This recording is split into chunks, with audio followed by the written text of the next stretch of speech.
It's Danny Flexen here for Seconds Out. Delighted to be joined by welterweight contender Lewis Crocker. Lewis, how you doing? Oh, good, mate. Keeping well. Yeah, good, good. You're currently in the house, of course, of Billy Nelson, but you'll be training or have been training under him going forward. Just tell us what made you make the move, because you're doing really well in your career. So why now and why him? I always knew I had to make the jump across the water, mate. Just there wasn't enough sparring back home. Just you look at anyone like who's like trying to reach that level. Like you have your Frampton and McCullen and plenty other names. Obviously, they always have to make a move. So I was getting to that stage in my career that I was approaching big fights, and I want to be world level as well. So it was a no brainer. And why Billy specifically? Obviously, we know why you needed to leave where you were, but why Billy? Decorated coach, and then me and my manager Jimmy Cullen had a talk about it, and then I eventually got over here, and me and Billy's jailed ever since, and I'm learning things every day and working on things, and everything's been perfect so far. He talked about he thinks you're brilliant, obviously, as you can imagine, but he talks about improving potentially your shot selection. What do you make of that?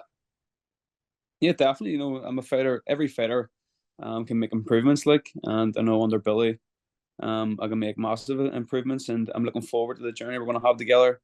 The fights we'll have this year, and then the potential bigger fights in the next couple of years. What about kind of the flip side, leaving your family behind back in Northern Ireland?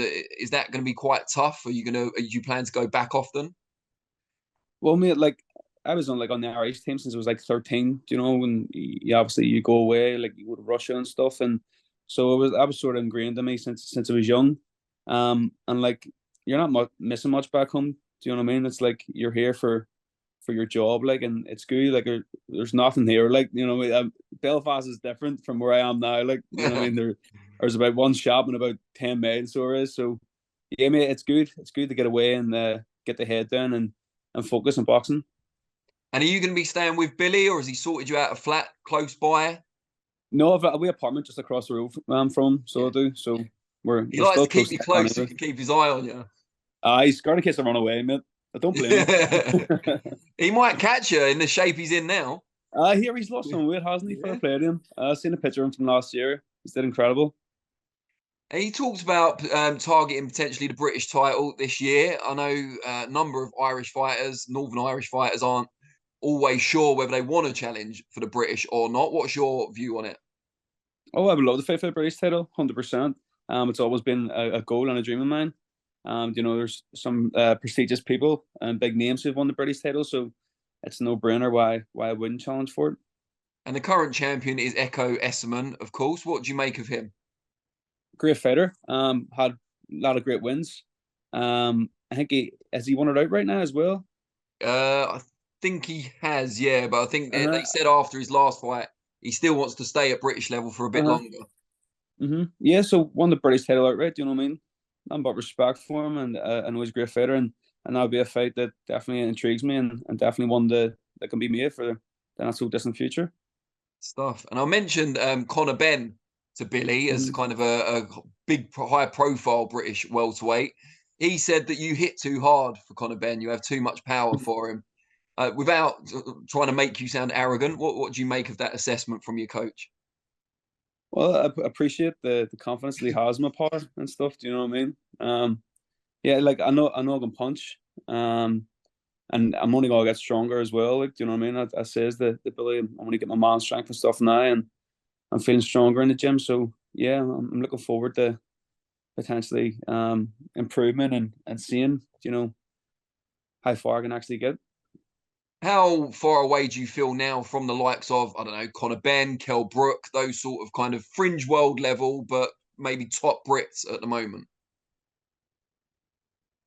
It's hard to say right now, mate, because I haven't fought since November of 2021. Do you know what I mean? And had a good active fights and stuff, and then I had injuries put me out last year, and then people not showing up to the weigh-in. Do you know what I mean? Just had bad luck. So I'm just focused on getting, say, 3 fights here before the summer, getting back in, collecting titles, and then building the rankings again. I only turned 26 this year, like, so I have time tend to get there. So I'm in no rush. I know that, but obviously the goal is to reach their standards. And has it been? I know you said about injuries, but has it been hard to match you as well? You know, I imagine you've been avoided, perhaps.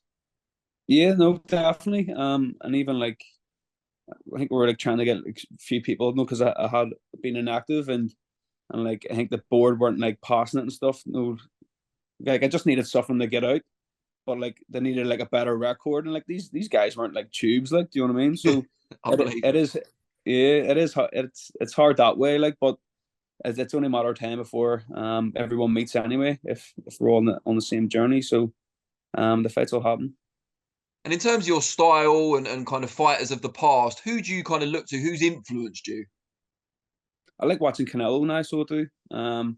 Definitely, I like watching Canelo. Um, who else? I was actually watching the Four Kings documentary, you know, the Leonard Duran, obviously, and I like a bit of Sugar Ray Leonard, and just trying to implement things from different people. But yeah, like that era of boxing is class. So it was. Now, as the only welterweight in the house, Billy's not quite there yet. I have to ask you about the big projected fight for June. It's a fight that's been talked about for a long time, and that's Terence Crawford and Errol Spence. Winner of that, undoubtedly the best in the division at the moment. What do you make of that fight, and who do you think will come out on top? I think Crawford beats him. I always thought Crawford beat him. I think I've had Crawford pound for pound number one for maybe about 2 years now. I think he'll go down as one of the best ever to do it. You just watch him, you know, box orthodox, southpaw, and close distance. He's got everything. So that's another one that I like to watch as well. And I think, yeah, I think Crawford gets the job done 100%.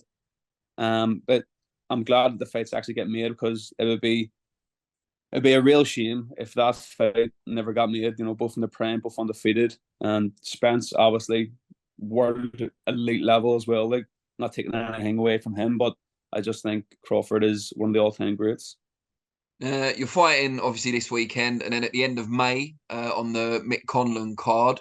For anyone out there that hasn't seen you fight before, what can they expect? Well, I'm never an adult fight anyway. Do you know what I mean? I'll come in there and I'll try and win inside the distance every time, and in a smart way, obviously as well. Like, but I always want to get the job done in the distance. So yeah, it's never expect a dull fight anyway. Good stuff. And just lastly, let people out there know how they can find you on social media so they can follow you a bit more closely as your career progresses. Yeah, so my Instagram and Twitter is Lewis Crocker 1. So not too hard to find. Great stuff. And I don't believe, Billy, there's got to be uglier people in your gym. Oh, definitely. I don't know what he said that for, mate. That's wild. It's projection. He's talking about himself and he's pushing it on you. That's the only way. Mate, really appreciate your time. And yeah, let's catch up again soon.